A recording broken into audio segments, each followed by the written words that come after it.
આપણી સંકલ્પ ન્યૂઝ ચેનલને સબસ્ક્રાઇબ અને લાઇક કરો, બેલ આઇકન દબાવો જેથી આવનાર ન્યૂઝ અપડેટ્સની નોટિફિકેશન આપના મોબાઈલ પર સૌથી પહેલા પહોંચે. Like, subscribe and share the video. નમસ્કાર દર્શક મિત્રો, હું છું પૂજા ટંડેલ. સંકલ્પ ન્યૂઝમાં આપનું સ્વાગત છે. સમાચારની શરૂઆત કરતા પહેલા એક નજર આજના મુખ્ય સમાચાર ઉપર. પારડી તાલુકા અને શહેરમાં પોલીસની ટીમે લોકસભાની ચૂંટણીને લઈ ફ્લેગ માર્ચ કર્યો. આગામી દિવસોમાં લોકસભા સામાન્ય ચૂંટણી 2024 યોજાનાર છે, ત્યારે શાંતિપૂર્ણ માહોલમાં ચૂંટણી યોજાય તે માટે વહીવટીતંત્ર સજ્જ બન્યું છે. પોલીસ વિભાગ દ્વારા પણ ચૂંટણીને લઈ સતર્કતા દાખવવામાં આવી રહી છે. ત્યારે પારડી પોલીસ મથકના પીઆઈજીઆર ગઢવી અને પીએસઆઈ ડીએમ ચૌધરી અને પોલીસ કાફલો તેમજ આરપીએફના જવાનો સાથે પારડી તાલુકાના વિવિધ ગામોમાં સવારે 9 કલાકે બાલદા, મોતાબાગ, ચીબા, પંચલાઈ, અરનાલા, ગોઈમા, રોહિણા, પરિયા, ઓરવાડમાં ફ્લેગ માર્ચ કર્યું હતું. તેમજ પારડી શહેરમાં સાંજે 5 કલાકે પારડી 4 રસ્તાથી ડીસીઓ સ્કૂલ, પારડી કુમાર કન્યા શાળા થઈ દમણી ઝાપા, કંસારવાડ થઈ પારસી સ્ટ્રીટ, ચીવલ રોડ, ફુવારા સર્કલ, વલસાડી ઝાપા સહિતના વિસ્તારોમાં ફૂટ પેટ્રોલિંગ હાથ ધર્યું હતું.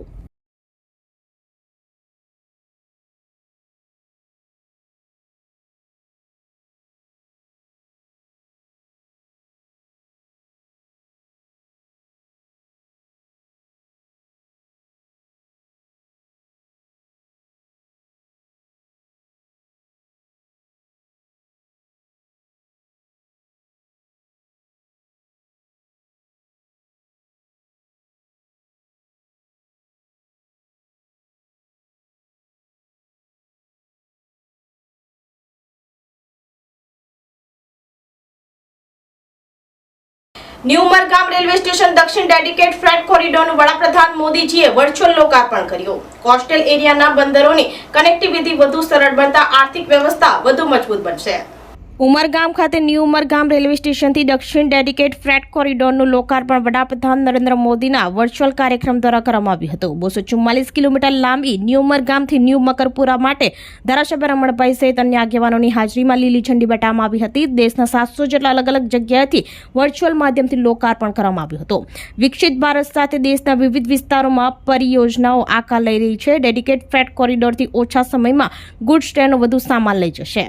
કોસ્ટલ એરિયાના બંદરોની કનેક્ટિવિટી વધુ સરળ બનતા આર્થિક વ્યવસ્થા વધુ મજબૂત બનશે. દેશના બંદરો અને ઉદ્યોગો સાથે જોડાયેલા શહેરોનો આર્થિક વ્યવસ્થા વધુ મજબૂત બનશે.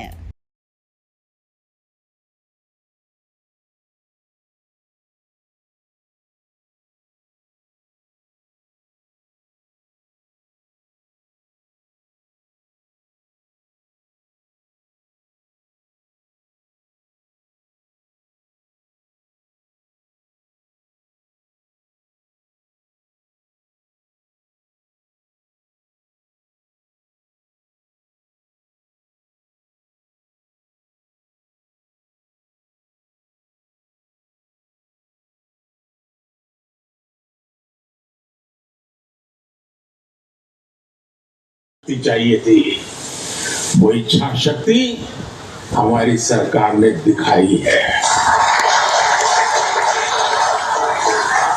अब रेलवे का विकास सरकार की सर्वोच्च प्राथमिकताओं में से एक है.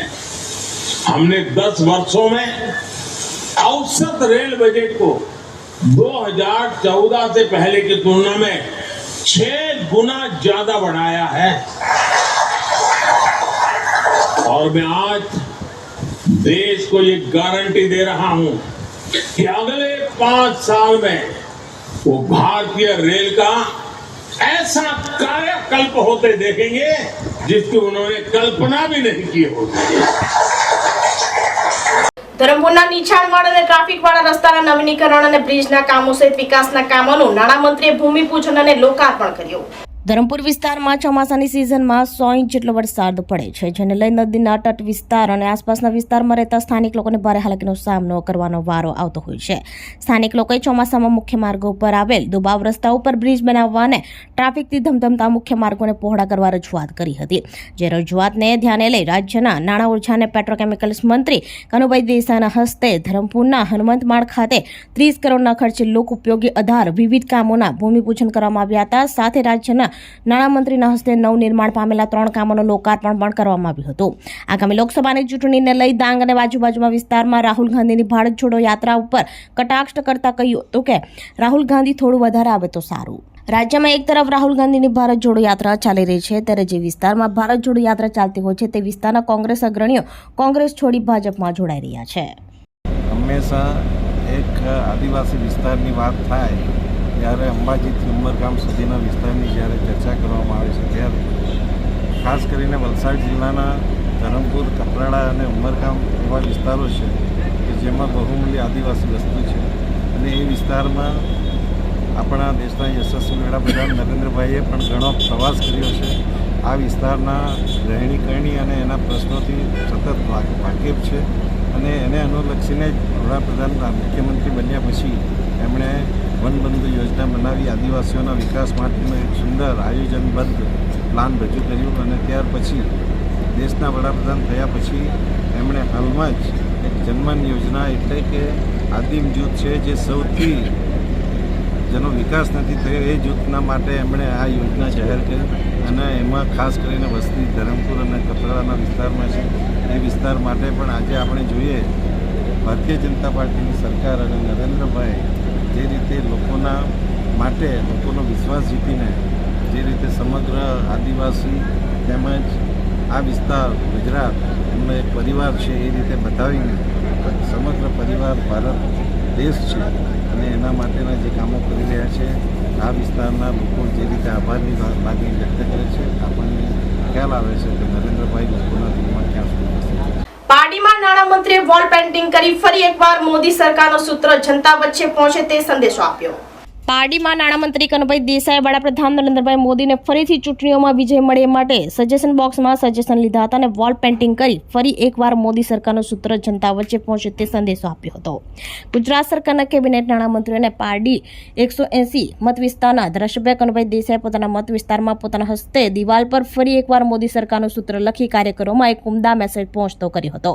આ ઉપરાંત વોલ પેઇન્ટિંગ કાર્યક્રમ બાદ તેઓએ પ્રજાપતિ બ્રહ્મકુમારીની મુલાકાત લઈ જનમત અંતર્ગત પારુલ અને મિનલ દીદીના અભિપ્રાયો પાર્ટીના બોક્સમાં લીધા હતા. આ કાર્યક્રમમાં પારડી શહેર ભાજપ પ્રમુખ રાજેશ પટેલ, તાલુકા પ્રમુખ મહેશભાઈ દેસાઈ, શહેર ઉપપ્રમુખો નિલેશ ભંડારી, અશોક પ્રજાપતિ વગેરે ભાજપના હોદ્દેદારો ઉપસ્થિત રહ્યા હતા.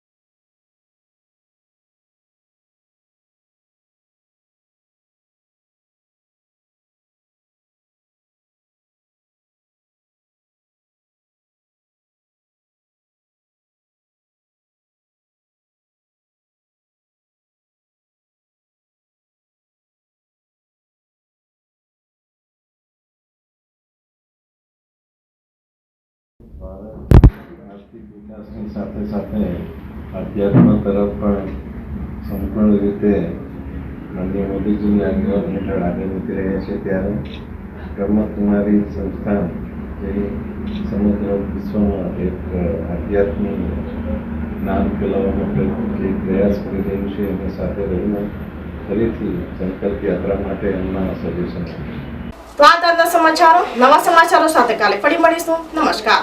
આપણી સંકલ્પ ન્યૂઝ ચેનલને સબસ્ક્રાઇબ અને લાઇક કરો, બેલ આઇકન દબાવો જેથી આવનાર ન્યૂઝ અપડેટ્સની નોટિફિકેશન આપના મોબાઈલ પર સૌથી પહેલા પહોંચે.